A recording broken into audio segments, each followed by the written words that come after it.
What's up, guys?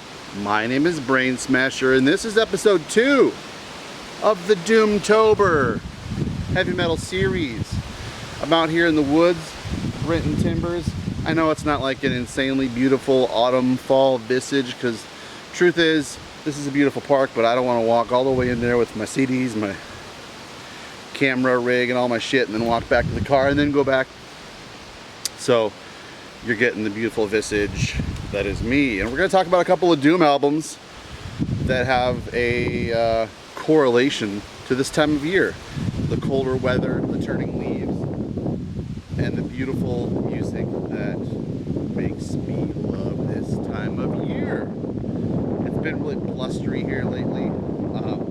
Kind of not getting like exactly the ideal weather that makes the leaves turn yellow and golden like they oughta, but we'll get it. Maybe next week we'll have a better spot.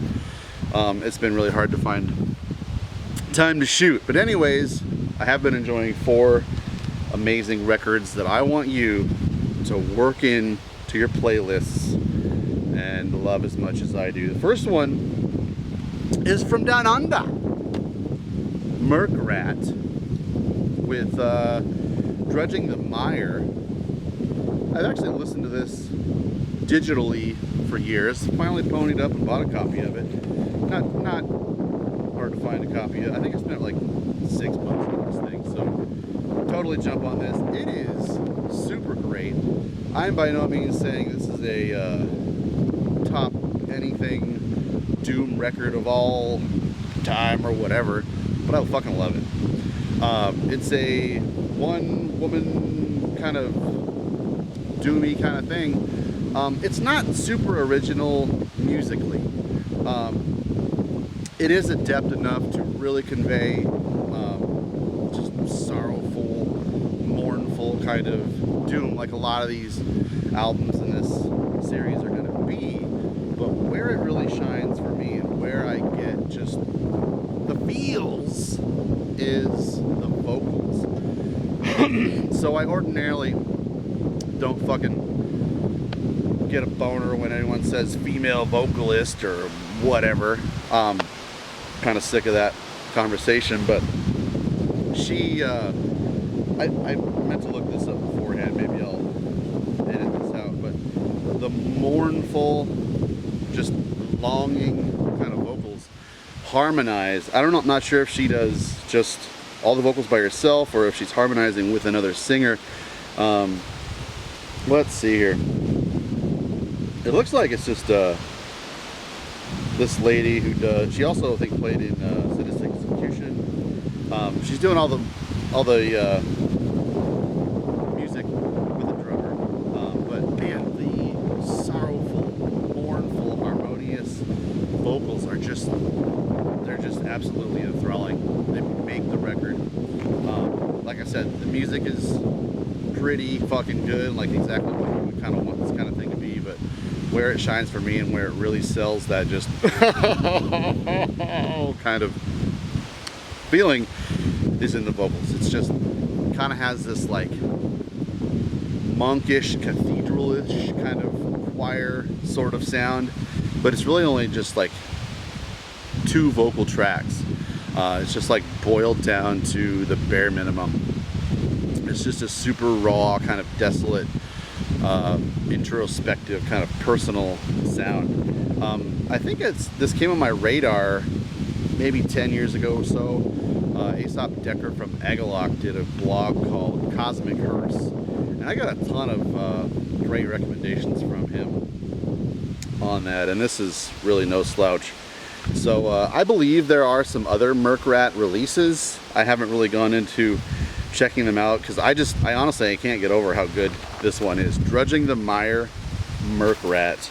Check that one out. These other ones, I feel like that's kind of like maybe the least known of all the ones I've picked out for this playlist. Maybe another one here, but in total contrast to the next 2 albums that we're going to talk about, this Monotony Fields from Shape of Despair. This is just super clean, slick, coming from Finland where they're already like masters of the doom metal genre, but feel like really kind of stepping it up a notch, making it sound like amazing, flawless, kind of slick production to it, which in some regards could kind of drain the potency of an album like this. But in this case, actually, I feel like it kind of makes it a little more palatable, and it just kind of makes it a little more of like an album you can just like leap right into and get it. So if you're maybe kind of like on the fence about some of these kind of albums, or Doom, or even Funeral Doom in general, I feel like this is probably a pretty cozy leaping off point that you could start off with. Shape of Despair are kind of one of the more infamous Finnish doom metal bands with a ton of really good albums under their belt, and this one actually came out in 2015 on Season of Mist. So it's kind of weird that they were a killer band beforehand, but this album, like having such a great album that's more noteworthy this late in their discography, is the point I'm trying to make. But this album is the one that I always do reach for when I'm in the mood for something like this.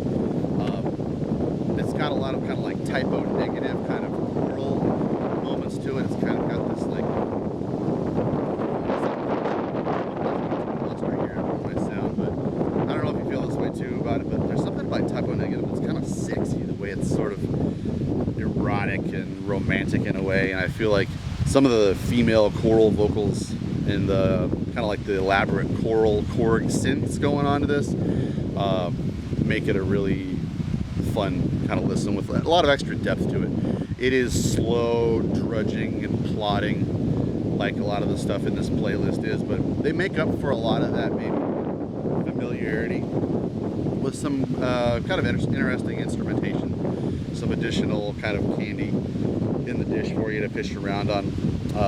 Monotony Fields fucking rules. So, like I said, Finland is just infamous for a ton of great funeral doom, Thergothon, Pantheist, stuff like that. But Straight from the Heavens, couldn't do a list with this without Thergothon on it. They were a one and done group. I feel like they were so young when they did this. I want to say they were maybe 16, 17, 18. They probably heard stuff like Cathedral, Paradise Lost, and wanted to just like take those ideas and slow them way down and kind of mess with a little bit more harmonies and ideas. This really feels like a more groundbreaker of an album than some of these other ones who are borrowing from a lot of the tenets of the genre. Not a whole lot to look at really, but man, just what a depressive, immersive kind of thing. It's really, really bleak and desolate sounding, and it's slow as fuck. I kind of would entertain the idea of a remaster of this thing, but I would really like to hear it given kind of the full, really great sound that something like Shape of Despair has, that I just don't think that's really possible with the DIY quality of the original release. I think it sounds pretty okay, but to hear it have like a little bit extra might to it would be something I would entertain and kind of give it some extra power to it. But it is one of those things that just kind of gets in your head. It's a record that just kind of brings you down slowly with it when you're not necessarily paying super close attention to it. It's kind of plodding and miserable, like a lot of these things are. So last, this is an album that I think a lot of people have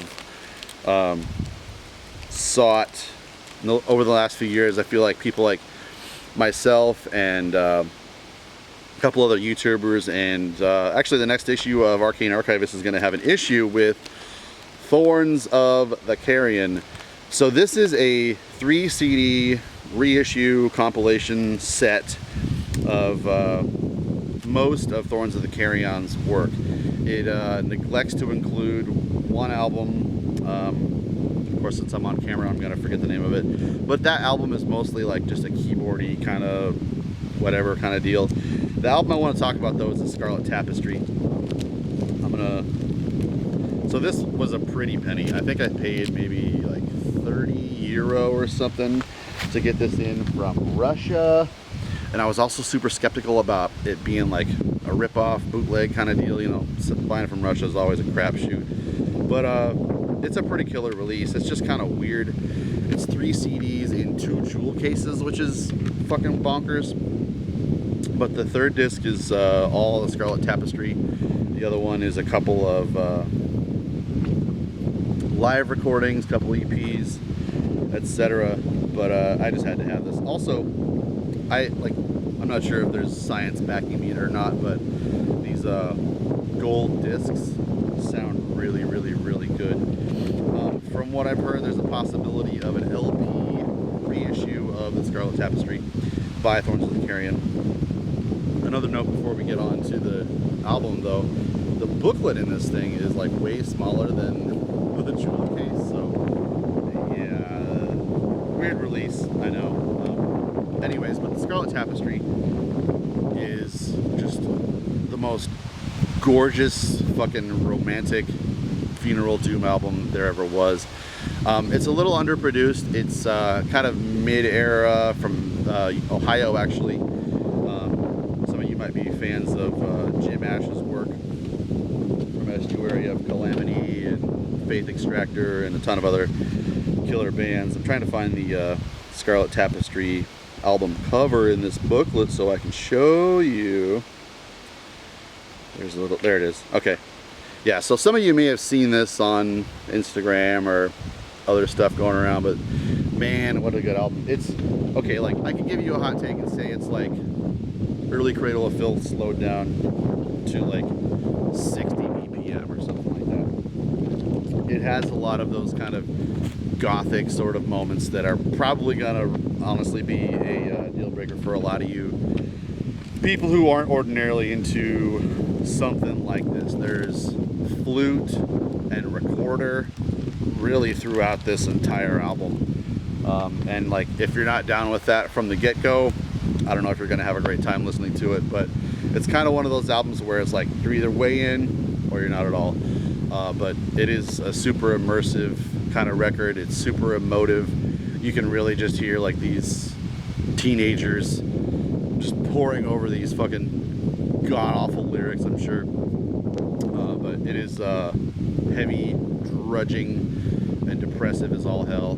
And it's kind of the perfect album to listen to when the leaves are turning colors like they are right now.